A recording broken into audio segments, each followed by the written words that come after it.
नमस्कार मित्रांनो, आपण आता बघणार आहोत इयत्ता 12 विषय कुठला अर्धमागधी प्राकृत। त्यामध्ये कुठला विषय मध्ये पद्य विभाग म्हणजे काय पद्य विभाग। पद्य विभाग मध्ये काय गाथा कविता ह्यांचा विश्लेषणात्मक असते। त्यामध्ये काय कवितेचं नाव काय सुहास्यायम म्हणजे काय सुभाषिते। मराठीमध्ये त्याचा अर्थ काय सुभाषिते। अर्धमागधीमध्ये काय म्हटलेले सुहास्यायम असं म्हटले। आता ते कुणी लिहिले हाल कवी आहे त्यांनी काय लिहिले गाथा सप्तशतीमध्ये ते सांगितलेले आहे।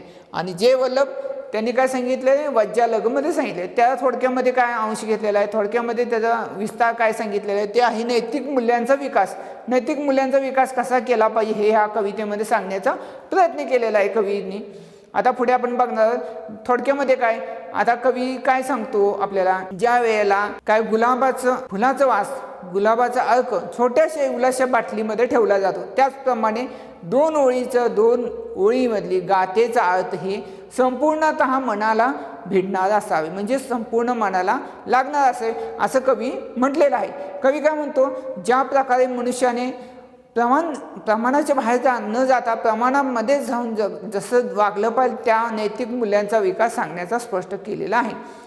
थोडक्यामध्ये काय ज्या वेळेला अत्तराचा वास एवढीशा बाटलीचा वास सुगंधित दूरवर पसरतो तसे सुभाषिताचा अर्थ दूरवर हा पसरलेला पाहिजे हे आता सांगण्याचा प्रयत्न केला। पुढे काय म्हटलेलं आता बघू आपण लोह वित्तो नरो वित्तम पासई नेव आवयम दुदम पासे मज्जारो दंडा घायम न देखई। आता संपूर्ण दोन्ही ओळीचा अर्थ कसा आहे लोह वित्त म्हणजे लोभामध्ये वश झालेला, नर म्हणजे मनुष्य, वित्त म्हणजे पैसा, वित्त म्हणजे काय पैसा, नेव आवयम पाहतो परंतु दुदम पासई दुदम म्हणजे संकटे पाहत नाही।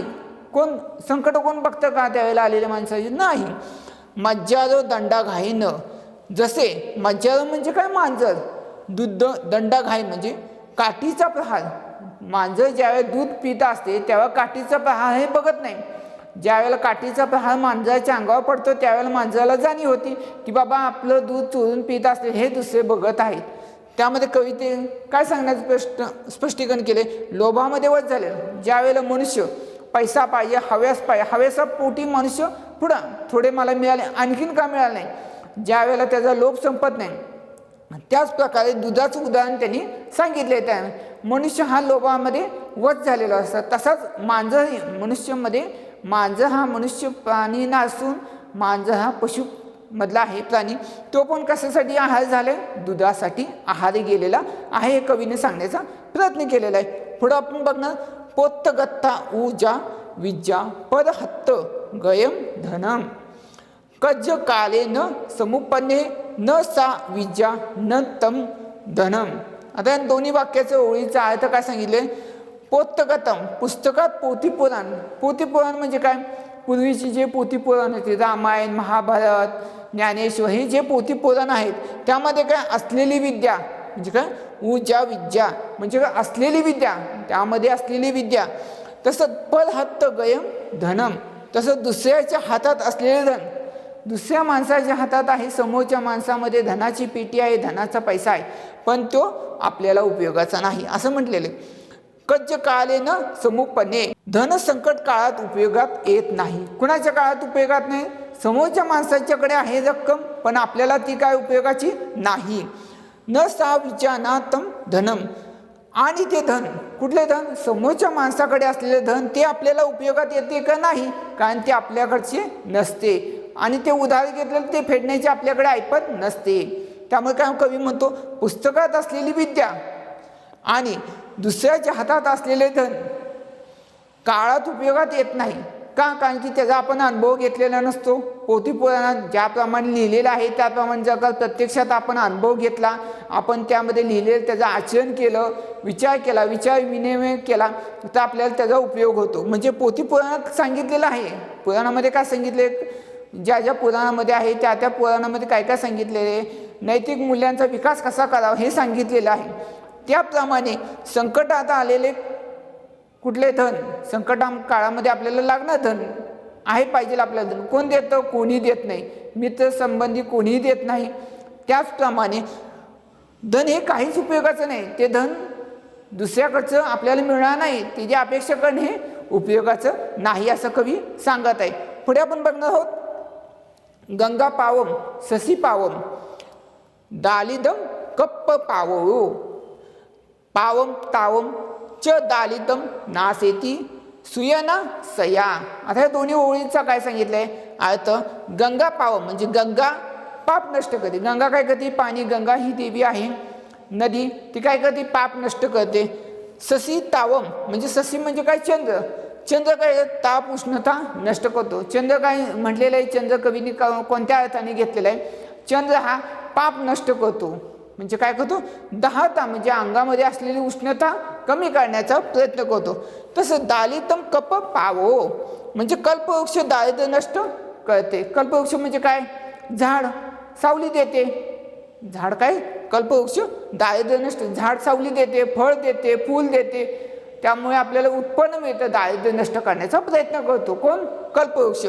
पाव तावच दालितम परंतु एकटा सज्जन नेहमीच पाप ताप नासेती सुयना सया आणि दारिद्र्य या तिन्यांचाही नाश करतात. काय, पाप ताप आणि दारिद्र्य. काय, पाप आहे, दुसरं ताप आहे आणि तिसरं आहे दारिद्र्य. हे काय करतात, तिघांचाही नाश करतात. म्हणजे मन चांगला मनुष्य असतो त्याचा विनाश होतो त्या आहारी गेल्याने. पाप काय, आसक्तीच्या आहारी जाऊन केलेल्याचे पाप केलेलं असते ते पाप. ताप कोण, दुसऱ्यांना ताप दिलेला असतो आणि आपल्याला जे सुख मिळवलेलं असतं, बाबा त्याला त्रास देऊन आपल्याला पुण्य मिळतं, आपण जे म्हणतो त्रास देऊन त्याला चेष्टा करून जे आपण ताप केलेला असतो ते मनाला शांती मिळत नाही, तो खूप वैतागलेला असतो. तो काय म्हणतो, तुला असंच होत असो म्हणून तो तापाने आपल्याला विशिष्ट प्रकारे विचलित होतो तो आपल्यामुळे. ते काय आहे, ताप आहे. दारिद्र्य म्हणजे काय, आपल्यामुळे दुसऱ्याला वरती जे ओढवलेले संकट आहे, संकटकाळी मित्राला आपण मदत नाही केली, पायी पाहुण्याला मदत नाही केली, ते दारिद्र्य आपण नष्ट नाही केलं, तर आपल्याकडे संचित असलेलं द्रव्य म्हणजे संपत्ती ते काय उपयोगाची, ते नाशाचीच उपयोग आहे. ज्या वेळेस मनुष्याचा जीव नष्ट होतो, नश्वर आहे जीव, तो नष्ट झाल्यानंतर ते पैसे काय उपयोगाचे, आपण पैसे घेऊन जात नाही, ज्या पद्धतीने आलो त्या पद्धतीनेच आपण मरण पावतो. ह्या कवितेने सांगण्याचं म्हणजे कसं, गंगा पाप नष्ट करते, चंद्र ताप उष्णता नष्ट करते, तर कल्पवृक्ष दारिद्र्य नष्ट करतो. परंतु एकटा कोण, एकटा मनुष्य सांगितलं ना, सज्जन नेहमी पाप. एकटा मनुष्य काय करतो, नेहमी पाप ताप आणि दारिद्र्य या तिनांचाही नाश करतात. हे कवीने सांगण्याचं स्पष्ट केलेलं आहे. सुभाषितामधले 4थी गाथामध्ये काय सांगण्याचा कवीने प्रयत्न केला हे आता आपण बघणं. विय सेसु धनम विद्या वसैनेसु धनम धनम मयी परलोये धनम धम्मो शीलम हु सवया धनम. आता ह्या दोन्ही ओळींचा म्हणजे गाथेचा अर्थ काय कवीने सांगण्याचा प्रयत्न कर. विदेशु धनम म्हणजे विदेशात गेल्यानंतर, विद्या म्हणजे काय, विद्या हेच खरे धन असते. परदेशात गेल्यावर काय असतं, विद्या हेच असते. ज्या वेळेला आपल्या बुद्धीच्या जोर आपण विदेशात जातो, नोकरी काम धंदा करतो, ते कुठं, ते काय उपयोग आहे, ती विद्या उपयोगाला, तिथं पैसा उपयोगाला नंतर येतो. परंतु पहिल्यांदा आपली विद्या म्हणजे विद्याचा उपयोग करून ज्या वेळेला आपले प्रभुत्व सिद्ध करतो त्यावेळेला देशामध्ये आपले सिद्धता स्पष्ट होते. परलोये धनम धम्मो संकटात बुद्धी हेच धन आहे. परलोये धनम म्हणजे संकट काळामध्ये कुठलं काय उपयोग आहे, ते धन उपयोगाला येतं, पैसा उपयोग आहे संकट काळामध्ये. त्यावेळेला बुद्धी उपयोगाच्या पेक्षा संकटकाळी हे पैसा उपयोग येतो. पैशाने प्रत्येक गोष्टीला माग काढण्यात उपयोगात येतं संकटकाळी. संकटकाळी कशासाठी संकट येतं, पैशाच्या रूपात संकट आपल्याला आलेलं असते. शील सवया धनम परलोकात धर्म हेच आहे आणि चारित्रशील हे सर्वश्रेष्ठ धन आहे. आता कवीने कसं विशेष धनम विद्या, विदेशात गेल्यानंतर विद्या हेच खरे धन आहे. वसेन धन मयी विदेशात गेल्यानंतर विद्या हेच धन आहे. आता कसं संकटात बुद्धी हेच धन आहे. कसं वसेनेस धन मयी संकटात बुद्धी हेच धन आहे, वसेनेस आहे. तर परलोये धनम धम्मो, परलोये धनम धम्मो म्हणजे परलोकात. परलोकात म्हणजे कुठं, आता सांगा परलोकात म्हणजे कुठं, देवलोकात म्हणतात. परलोकात धर्म हेच धन आहे. व देवलोकामध्ये आपण गेला आपल्याला काय मिळालं, तिथं परलोकामध्ये आपल्याकडे काय असणार, धर्मच असणार आहे. आपण जे चारित्र्याने वागलोय, नैतिक मूल्यांचा विकास करून वागलोय, तेच तिथं धर्म असणार आहे, तेच धन असणार आहे. आपण पैसा अडका काही कपडे घेऊन जात नाही, फक्त आपण काय घेऊन गेलेलो असतो, आपल्या नैतिक मूल्यांचा जे आहे आचार विचार तेच घेऊन गेलेलो असतो. परलोकात धर्म हेच धन आहे. पुढे काय म्हटलेले, शीलम हु सवया धनम, आणि चारित्र्यशील. चारित्र्य काय, आपण वागणूक ज्याप्रमाणे दिली शीलता, तेच हे सर्वच ठिकाणचे धन होय. ते सर्व ठिकाण जे आपण पुंजी केली चारित्र्य आणि नैतिक मूल्यांनी, तीच ही धनाची पुंजी आपण वरती जाताना मरण पावल्यानंतर घेऊन जातो, हे कवीने सांगण्याचा प्रयत्न केलाय. पुढे काय म्हटले, पौलसे दिवगो चंदो, पच्चेस दिवगो रवी. रवी म्हटलेले, तिलोके दिवगो धम्मो, सुपुत्र कुल दिवगो. आता 5व्या गाथेचा अर्थ आपण बघूया. पौस दिवगो चंद्र, संध्याकाळी चंद्र दीपक असतो. संध्याकाळी काय असतं, फक्त अमावस्या सोडली तर चंद्र, संध्याकाळी चंद्र हा दीपक असतो. अमावस्याला चंद्र येत नसतो, त्यामुळे त्या दिवशी दीपक नसतो. संध्याकाळी चंद्र हा दीपक असतो. सकाळी 25 दिवगो रवी, म्हणजे काय 25 सकाळी सूर्य उगवल्यानंतर सकाळी दिवसा सूर्य दीपक असतो. सकाळी सूर्यच का दीपक असतो, चंद्र का नसतो, सूर्यप्रकाश सूर्य असतो म्हणून चंद्र नसतो. त्रिलोक्य दिवगो धम्म, त्रिलोक्य म्हणजे त्रिलोक्यात धर्म दीपक असतो. त्रिलोक्यात म्हणजे तिन्ही लोकांमध्ये काय, धर्मच हा दीपक आहे. आपण ज्याप्रमाणे आचरण करतो, धर्माचं आचरण करतो, त्याप्रमाणे ते दीपक आहे. सुपुत्र कुलो दिवगो, काय म्हटलं, सुपुत्र म्हणजे मुलगा. सुपुत्र म्हणजे मुलगा. गुणवंत पुत्र कुळाचा दीपक असतो. कुणाचा असतो, कुळाचा म्हणजे वंशाचा दीपक असतो सुपुत्र. पण तो काय सांगितलंय, सुपुत्र मध्ये काय म्हटलेलं आहे, सुपुत्र सगळ्यांनाच असतो, पण तो कसा असावा, गुणवंत पुत्र असावा. नाही तर आपण बघतो सुपुत्र बापाचा उद्धार करतो, बापाचं तोंड खाली घालतो, तसा पुत्र नाही म्हटलंय त्यांनी, गुणवंत पुत्र म्हटलंय. म्हणताना काय सांगितलंय, गुणवंत पुत्र. सुपुत्राच्या पुढं काय सांगितलंय, गुणवंत पुत्र हा कुळाचा दीपक असतो. कुठला, कुळाचा दीपक. मग कुठला, मग ते आता मुलगी असो मुलगा असतो, आता तो भेदभाव नाही. सुपुत्र हा मुलगा पण असतो, मुलगी पण असते. ह्या प्रकारे कवीने सांगण्याचा प्रयत्न केलाय. त्याच प्रकारे सकाळी चंद्र दीपक असतो, संध्याकाळी दिवसा. सकाळी दिवसा सूर्य उजाडल्यानंतर सूर्य हा दीपक असतो. त्रैलोक्यात धर्म दीपक असतो. सुपुत्र गुणवंत पुत्र कुळाचा दीपक असतो.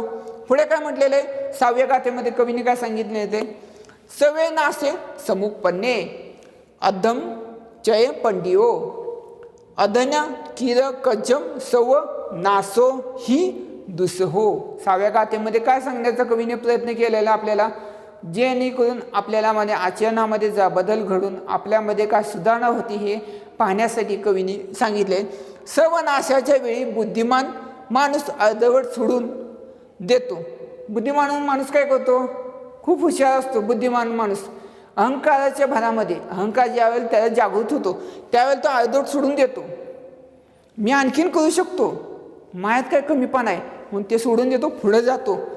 उरलेल्या अर्ध्याच्या सहाय्याने ते वेळ भागवतो. काय करतो, आहे जे शेवटी राहिलंय तेच करत जावं म्हणतो. नंतर ज्यावेळेला त्या डोक्यामध्ये बुद्धी पडते, प्रकाश पडतो, उरलेल्याच्या अर्ध्याच्या सहाय्याने तो भागवतो. कारण सर्व सोसणे हे शहाणपण नसते. कारण त्याला नंतर लक्षात येतं की आपण मोठेपणा केला, काय केला, मोठेपणा केला, आणि ते आपण काय केलं, स्वतःहून खड्डा खाणून घेतला. हे सांगण्याचा प्रयत्न कर. आता बघ, सवे नासे समूपणे, सर्व नासाच्या वेळी बुद्धिमान मनुष्य अर्धवट, अधम चय पंड्यो, माणूस अर्धवट सोडून देतो. अधम पय म्हणजे अर्धवट सोडून देतो मनुष्य. कोणत्या प्रकारे, ज्यावेळी नाशाची वेळ येते, म्हणजे काय म्हणतो आपण, अर्धवट बुद्धी होती, म्हणजे मन चलबिचल होतं, विपरीत बुद्धी ज्यावेळेला होती. हुशार मनुष्याची पण बुद्धी ही विपरीत होण्याचा परिणाम असतो. पुढे काय म्हटले, अधम किर कज्ज, उरलेल्या अर्ध्याच्या साह्याने, कज्जम सवे, अर्ध्याच्या साह्या वेळ भागवतो.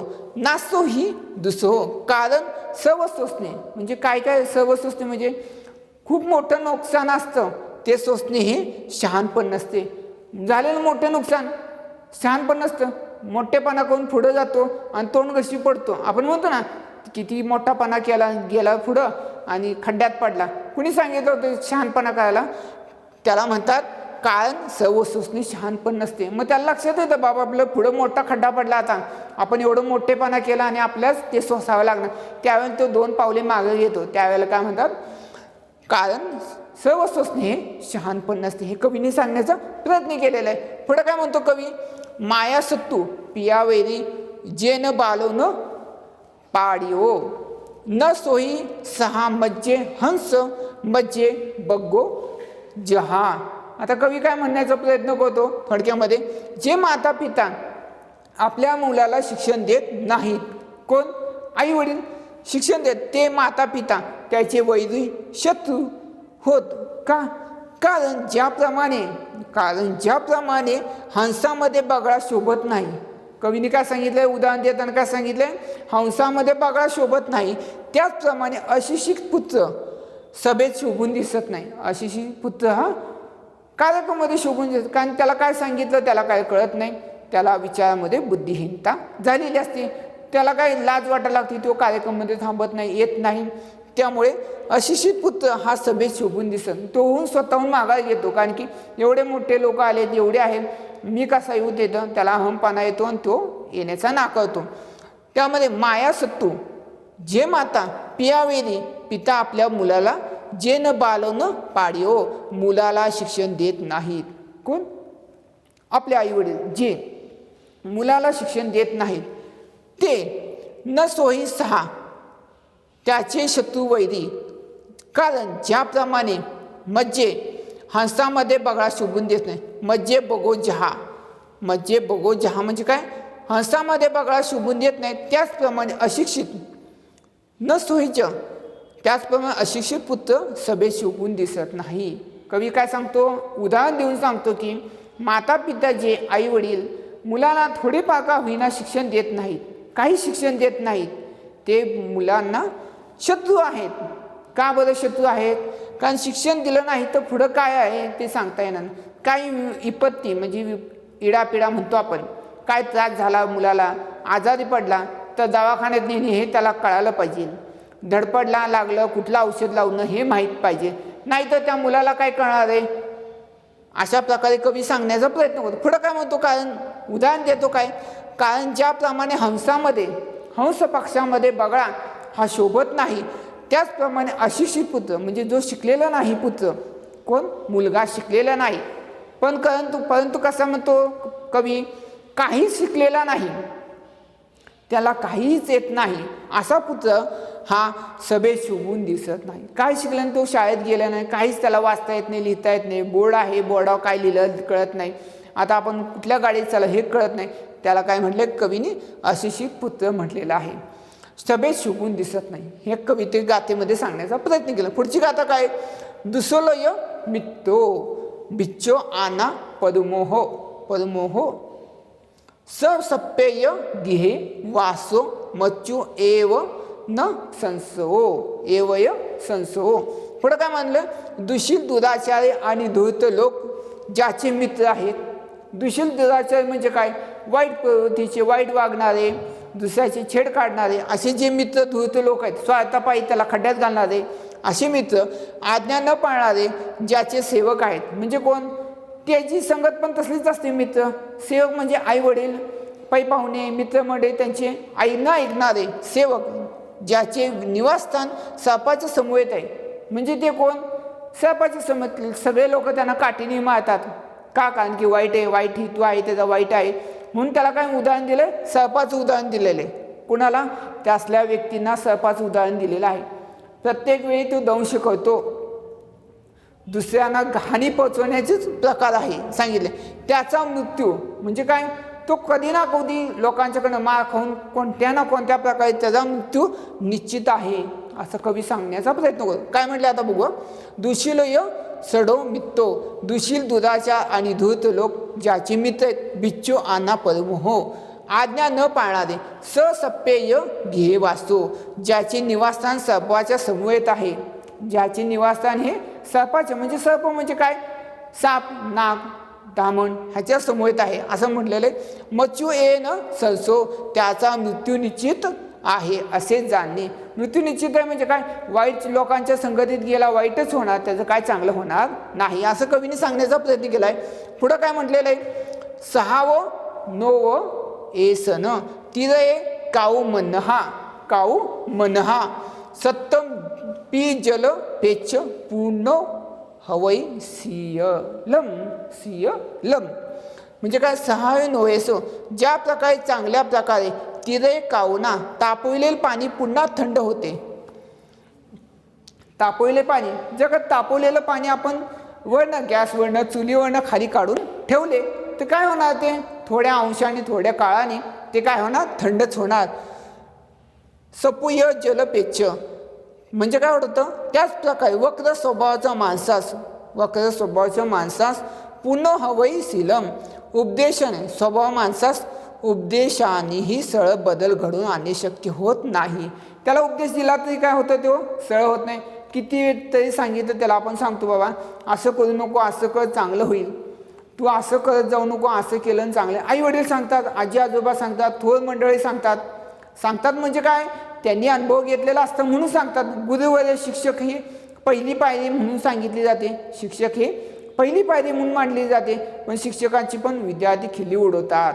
मग ते काय मध्ये येतं, वक्र स्वभावाच्या माणसास, काय म्हटले, वक्र स्वभावाच्या माणसास उपदेशी सरळ बदल घडून आणत नाही. उपदेश का बदल घडून, त्याला सांगितलं तरी तो येड्या वाकड्या गाबड्यागत वागतो. नंतर काय होतं, विद्यार्थी नंतर मार्क कमी पडले की म्हणतो मी तसं वागलो, मला आता चूक जाणीव झाली. परंतु काय झालं असतं, तेव्हा मार्कलिस्ट हातात असते, मार्क पडले लक्षात येतं त्याला. म्हणून ते कसं, आत्ताच्या उदाहरणाप्रमाणे चांगल्या प्रकारचे तापवलेले पाणी थंड होते.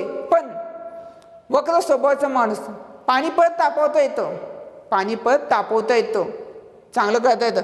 परंतु ज्याप्रमाणे वक्र स्वभावाचा माणूस उपदेशी सरळ बदल घडून आणू शकत नाही. म्हणजे कसं, उपदेश त्याला दिला तरी त्यामुळे ऐकत नाही, नंतर काय होतं, परिणाम त्याला लक्षात येतो. अशा प्रकारे कवीने सांगण्याचा 9व्या गाथ्यामध्ये प्रयत्न केलेला आहे. 10व्या गाथ्यामध्ये काय सांगितलेलं आता बघू आपण. सो अथ्थे जो हत्ते, सो अथ्थो जो हत्ते तम मित्तम जम निरतम वसयेन. पुढं काय, तम दुःखम जत्थ गुणा तम निनावम जही धम्मो सांगितले. तोच खरा पैसा की जो हातात आहे, आपल्या हातात जो पैसा आहे तोच खरा, जो सतत काय म्हणले, प्रत्येक वेळी, सततचे अर्थ काय, प्रत्येक वेळी संकटात मदत करतो तोच खरा मित्र. ज्याच्याकडे संपत्ती तो आपल्या मित्र सतत मदत करतो, संकट आहे मदत करतो. पण असा अर्थ नाही की प्रत्येक वेळेस संकट आलं की तुम्ही जा मित्राकडनं पैसे घे आणि नंतर द्यायचंच नाही, जाऊ दे म्हणायचं, दिलंच की परत कर्ज काढायचं, परत दिलंच की, असं नाही त्याचा अर्थ धरायचा. एका वेळी आले संकट तो मदत करतो सतत, म्हणजे आवश्यक आहे त्याच वेळी संकटात तो मदत करतो. जेथे गुण आहे, चांगले गुण आहेत तेच खरे सौंदर्य होय. चांगले गुण आहेत त्याला सौंदर्य आहे, चांगल्या गुणाला सौंदर्य आहे. जेथे धर्माचरण आहे, धर्माचं आचरण केलं जातं तेच खरे विज्ञान आहे, तेच खरे धर्माचं आचरण करतात ती लोक विज्ञानाकडे पुढे जातात. आता का, जो हत्ते तोच खरा पैसा की जो हत्तो म्हणजे हातात आहे. तम मित्तम न निरतम वसई जो सतत, जो मित्र म्हणजे काय, जो मित्र, जो निरतम वसई जो सतत संकटात मदत करतो तोच खरा मित्र. तसवम जत्त गुणा जेथे गुण आहेत, ज सत्तम गुण म्हणजे काय, जेथे गुण आहेत तेच खरे सौंदर्य होय. सौंदर्याला काय उपमा दिली, गुणाची उपमा दिलेली आहे. ह्या गाथेमध्ये कवीने काय केलंय, सौंदर्याला गुणाची उपमा दिलेली. तम निनावम जही धम्मो जेथे धर्माचे नाही तेच खरे विज्ञान आहे. धम्मोचन विज्ञान आहे असं म्हटलेलं. म्हणजे थोडक्यात कवी काय म्हणतो, ज्याच्या हातात पैसा आहे, जो सतत मदत करतो तो खरा मित्र. परंतु जेथे गुण आहे तेच खरे सौंदर्य. गुण आहे, चारित्र्य आहे त्याकडे, तेच त्याचे सौंदर्य आहे. वरच्या सौंदर्यावरती न बघता गुणाकडे बघा म्हणून कवीने सांगण्याचा प्रयत्न केला आहे. जेथे धर्माचरण आहे, धर्माचं आचरण केलं जातं, धर्मावरती वागलं जातं, धर्माचं आचरण करून गुणी माणसाला प्रवृत्त केलं जातं, गुण आदराने दिले जातात, तेच विज्ञान खरे होय. विज्ञान म्हणजे काय, प्रयोग करणे असं सांगितलं नाही. विज्ञान म्हणजे त्याला बुद्धीच्या जोरावर त्याचं धर्मात आचरण करणे. थोडक्यात म्हणजे काय, जो विद्यार्थी अवगुणी आहे, अवगुणी म्हणजे वाईट प्रवृत्तीला गेलेला आहे, वाईट व्यसनाधीन झालेला आहे, त्या विद्यार्थ्याला धर्माचं आचरण करून विज्ञानाकडे आणलं जातं. तेच खरे विज्ञान. म्हणजे तो एक विद्यार्थी घडून आणला म्हणजे त्याच्यात प्रगती झाली, म्हणजे काय, विज्ञान घडलं असं कवी सांगतो आहे. आता पण बघितले किती 10 गाथा बघितले. आता पुढची कुठली गाथा, 11 नंबरची गाथा. त्यामध्ये काय सांगितलं, जग कल्ले कायवम काय व तम अज्जचिय करेह तुर मान तुर मान तुर मान बहुवग्गो ही मुहूर्तो मा अवरहनम रहनम. उच्चारताना विद्यार्थी गंमत करतात. रहन पडी खेह 11वी गाथा आहे. आता त्याचा अर्थ काय, जे उद्या करायचे. आपण काय म्हणतो, जाऊ दे उद्या करू की काय, आज रविवार आहे, उद्या सोमवार बघू, शाळेत गेलं कॉलेजला गेलं बघू, उद्याच उद्या. जे उद्या करायचे आहे जाऊ दे उद्या बघू की कॉलेजला गेलं, सांगू अभ्यास झाला नाही असं म्हणतात ना विद्यार्थी. जे उद्या करायचे आहे ते आजच ताबडतोब करा. का, उद्या काय काय माहिती आहे का तुम्हाला, उद्या काय नाही माहीत, उद्या काय होईल काय सांगितलं नाही. तत्वज्ञाने पूर्ण करा, लगेच पूर्ण करा. तोच मनुष्य, कवी काय म्हणतो, तोच मनुष्य पुढं भविष्यात पुढं जातो. तो मनुष्य का पुढं जातो, उद्याचं करायचं आज केलं म्हणून काय बिघडतंय का, उद्या आणखी नवीन आलं काय तर चांगलं झालं, आपल्याला लवकर होईल. पण उद्या ढकललं ते शेवटी करावंच लागणार ना तुम्हाला. मुहूर्त भरात क्षणाभरात सुद्धा अडचण येते. क्षणभरात आपण म्हटलं उद्या लाईटच नसली काय करणार तुम्ही, म्हणणं झालं लाईट नाही, मग काय होणार, मुहूर्त क्षणाभरात सुद्धा अडचण येतात. ते लागणारच होतं तुम्हाला, करायलाच लागणार होतं. मग काय होणार, क्षणभरात सुद्धा अडचण येते. लाईट गेली त्या दिवशी, लाईटच नसली काय करणार. अशा प्रकारे म्हणून दुपार होण्याची सुद्धा वाट बघू नका. नंतर बघू की दुपारी, जेवण झाल्यावर बघू दुपारी, आत्ता काय सकाळी काय लिहिलंय का, मुहूर्त आहे असं म्हणतात ना मुलं विद्यार्थी. दुपारी बघू की आपण नंतर ना, दुपारी कशाला, आत्ता केलं म्हणून काय बिघडतंय, आत्ता केलं तर चांगलं फळ मिळतं ना. झालं पुढं नवीन असेल, नवीनचा काय आलं टेक्नॉलॉजी करता येईल आपल्याला. तसं नाही, उद्या दुपारी ती टेक्नॉलॉजी आली, हे करू का ते करू, दोन्ही गेलं, हाती आलं दुपाटणं बसायचं मग टाळ्या मारत, अशी अवस्था होती. जे कलम कावयम, जे उद्या करायचे तम अज्ज करई तुदमान, ते आजच ताबडतोब तत्वतेने करा. तत्वतेने का म्हटले कवीने, लगेच करा, वेळ घालवत बसू नका. वेळ घालवल्याने काय, स्वतःच नुकसान करता. जीवन हे घड्याच्या काट्यावर आहे. घड्याच्या काट्यावरती का, घड्याच्या काट्यावरती जीवन आहे.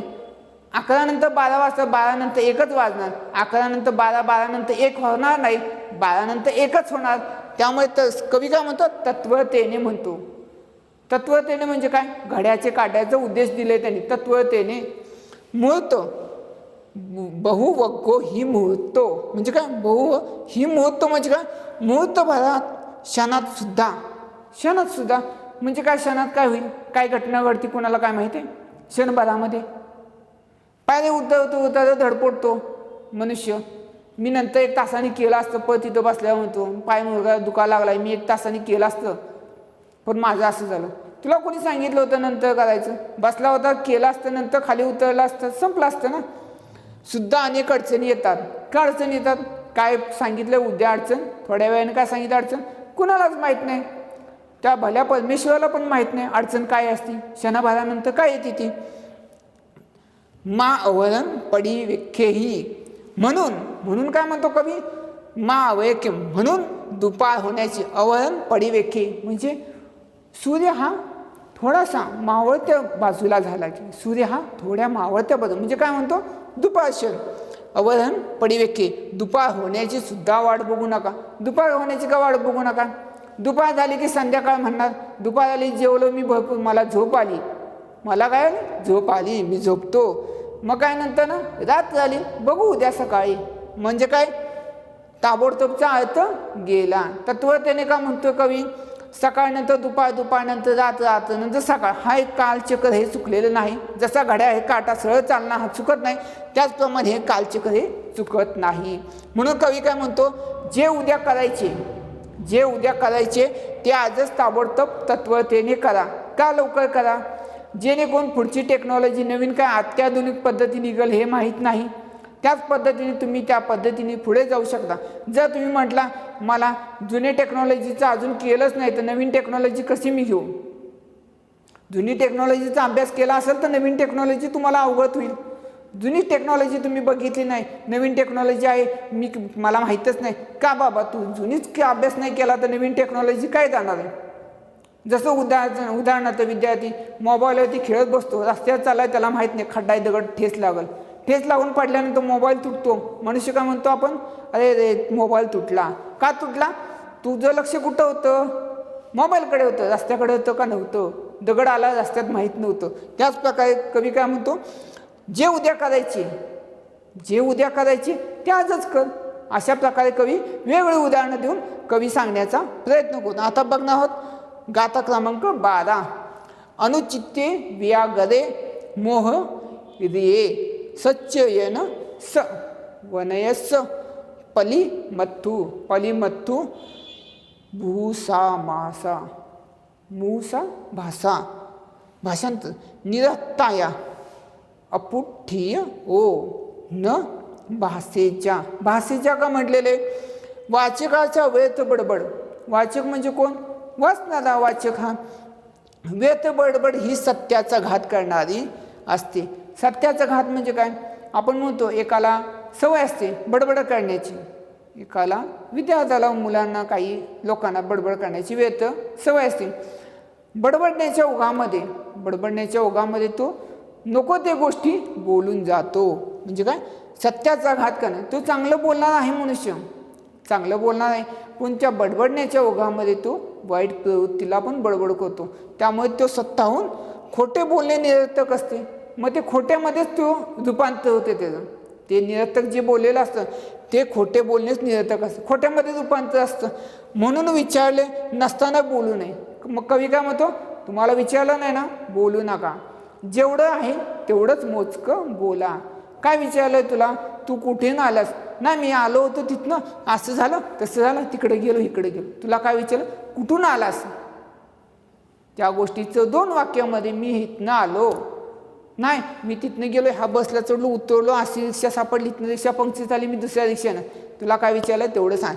त्यामुळे काय, त्याचं विश्लेषण परत 2 दिवसांनी विचारलं तर त्याच्या लक्षात नसतं. का, कारण तो खोटे बोलून सांगित असतो, विश्लेषण केलेलं असतं त्याने. 2 दिवसांनी त्याला विचारलं तर त्या लक्षात नसते, कारण ते खोटे बोलून सांगितलेलं असतं. म्हणून कवी काय म्हणतो, खोटे बोलणे निरर्थक असते.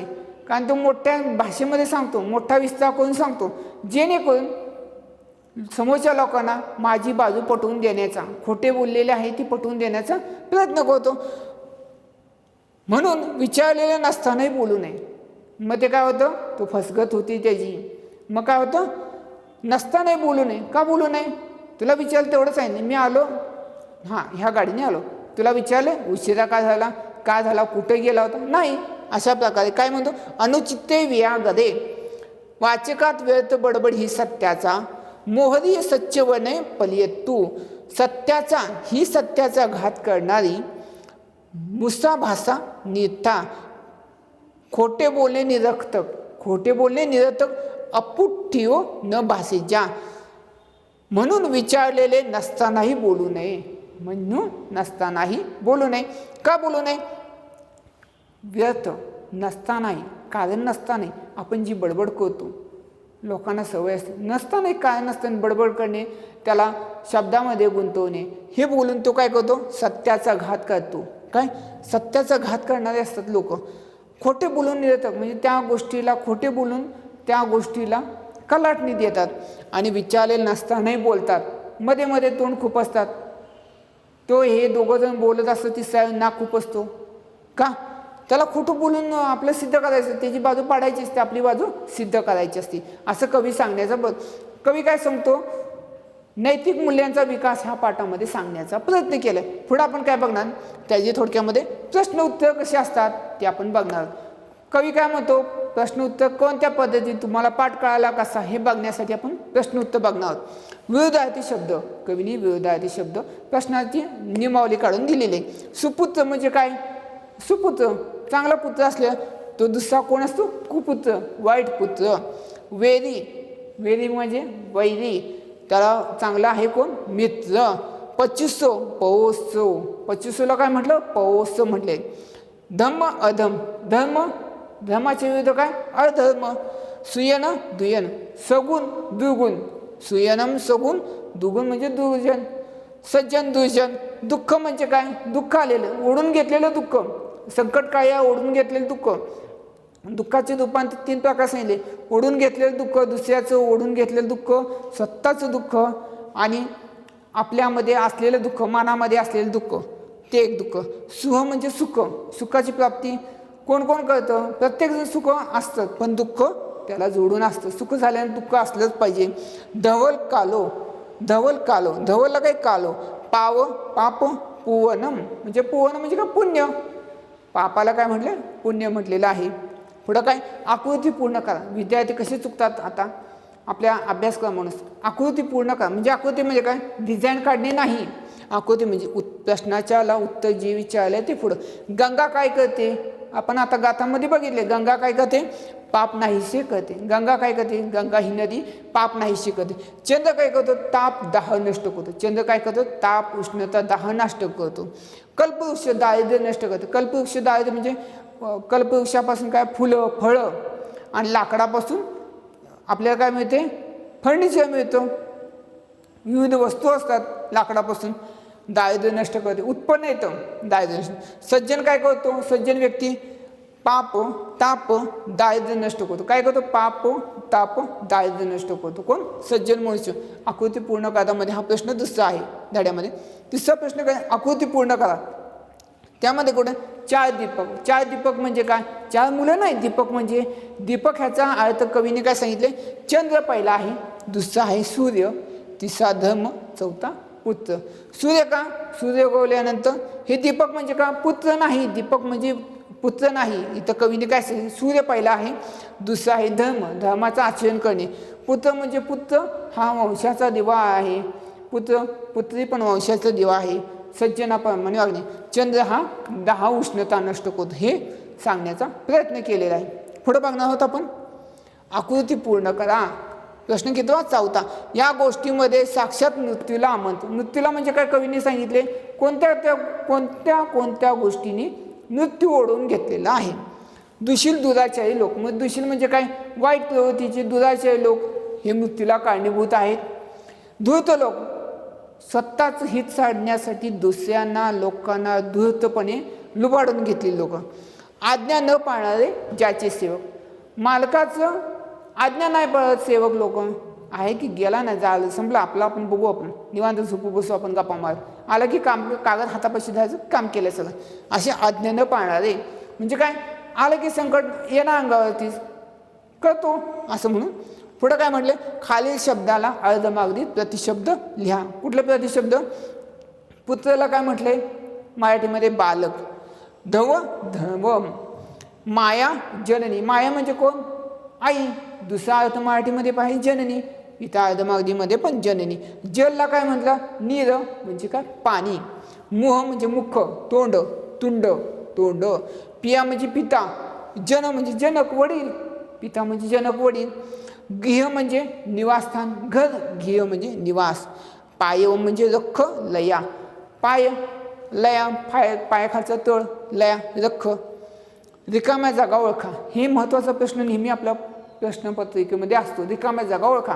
5 ते 10 मार्काला नेहमी प्रश्न असतो. ते कसं, लोभाधीन मनुष्य कशाच्या मागं असतो, लोभी मनुष्य नेहमी पैशाच्याच मागं असतो. पैसेच, लोभाधीन माणसाला पैसे पाहिजे, त्याला द्रव्य लागत नाही, सोनं लागत नाही, तो पैसाच बघतो लोभाधीन मनुष्य. गंगा द्रव्य कल्पवृक्ष याच्यापेक्षा सज्जन श्रेष्ठ. गंगा चंद्र कल्पवृक्ष याच्यापेक्षा सज्जन श्रेष्ठ. सज्जन का श्रेष्ठ, ह्यांच्यानीच तो सज्जन झालेला असतो ना, म्हणून तो सज्जन हे महत्त्व जो जाणतो, गंगाचं महत्त्व जो जाणतो, चंद्राचं महत्त्व जाणतो, कल्पवृक्ष हे तिन्ही. गंगा काय करते, ताप नष्ट करते. गंगा काय करतं, पाप नष्ट करते. चंद्र ताप दाह नष्ट करतो, कल्पवृक्ष दारिद्र्य नष्ट करते. ते कोण ओळखतं? सज्जन माणूस ओळखतो. दुर्जन माणूस ओळखत नाही, सज्जन माणूसच ओळखतो, म्हणून तो सज्जन श्रेष्ठ आहे. विद्या बुद्धी धर्म यापेक्षा धनचा महिमा श्रेष्ठ आहे. विद्यामध्ये, बुद्धीमध्ये आणि धर्मामध्ये धन हे महिमा श्रेष्ठ आहे. धन का? कारण की हे करण्यासाठी, विद्या घेण्यासाठी पैसा पाहिजे. बुद्धीचा वापर पैशाच्या जोरावर करू शकतो. धर्माचं आचरण करताना, धर्माप्रमाणे वागण्यासाठी, आचरणात आणण्यासाठी धनच पाहिजे आपल्याला. पैसा असल्याशिवाय काहीच करता येत नाही. पैसा पाहिजे. जे मुबलक गोष्टी ते भागवण्यासाठी, विद्या बुद्धी धर्म यांचं नियोजन करण्यासाठी धनच श्रेष्ठ आहे. खोटी भाषा वापरतो. काय खोटी? थापा मारणे, खोटं बोलणे, आजचं काम उद्याचं उद्या बघू. ते खोटी भाषा निरर्थक आहे. ते एक ना एक दिवस त्याला तोंडघशी पाडते. आत्ता काय वाटत नाही, पुढे 10 वर्षांनी त्याला ते पश्चाताप होतो. म्हणून काय म्हटले? खोटी भाषा निरर्थक असते. जे आपल्या पुत्राला शिक्षण देत नाहीत असे माता पिता, कोण? असे माते पिता त्या मुलाचे शत्रू वैद्य आहेत. म्हणजे कोण आहेत? वैद्य आहेत. का? शिक्षण दिलं नाही. पुढं आत्ता आपल्याला भागत नाही, पुढं बघू, शिक्षण नको, काय आता शिक्षण जाऊ दे. शिक्षण देत नाहीत विद्यार्थ्यांना, मुलांना. का शिक्षण देत नाहीत? आता मोफत शिक्षण आहे तरी पण शिक्षण देत नाही. शिक्षण दिलं, मुलगा पाया उभा राहिला, काय थोडं वाचता आलं, लिहिता आलं, तर तो उद्या काय घटना घडेल, काय असेल ते तो पेपरमध्ये वाचून सांगू शकतो. पाऊस पडतोय ते पेपरमध्ये आले सांगू शकतो. काय तो वाचून सांगू शकतो, ज्ञान देऊ शकतो. असं न करता त्याला न शिकवल्यास शत्रू वैरी असतो तो. पुढं कोण मित्राने त्याला सांगितलं तुझे आई वडील इतके वाईट आहेत, हो ते खरे वाईटच आहेत म्हणणार तो, कारण त्याला बुद्धी नसती. दुसऱ्यांच्या जोळा म्हणजे कसं, विद्या बुद्धी त्या डोक्यात नसती. जे सांगत त्याप्रमाणेच वागत जातो. म्हणजे माता पितांना उद्या मार म्हटलं तरी तो मारतो. का? कारण की त्याला शत्रू वैरी म्हणून लोक म्हणतात त्याला. तुझ्या आईवडिलांनीच तर तुला तसं घडवलेलं आहे. त्या डोक्यात निर्बुद्धी घातली जाते. मग तो काय होतो? आईवडिलांचा शत्रू वैरी होतो. म्हणून कवी काय म्हणतो? जे आपल्या पुत्राला, मुलाला, मुलीला शिक्षण देत नाहीत, का शिक्षण देत नाही असे माता पिता, आई वडील काय असतात? त्या मुला मुलींचे शत्रू वैरी असतात. असे कवी हाल रचित, कवी हाल यांनी त्यांनी गाथा सप्तशती वाज्यालग ह्या गाथेमध्ये सांगण्याचं स्पष्ट केले. आता आपण पुढील भागामध्ये कर्मफल म्हणजे कर्माचे फळ हे भाग पाहणार आहोत.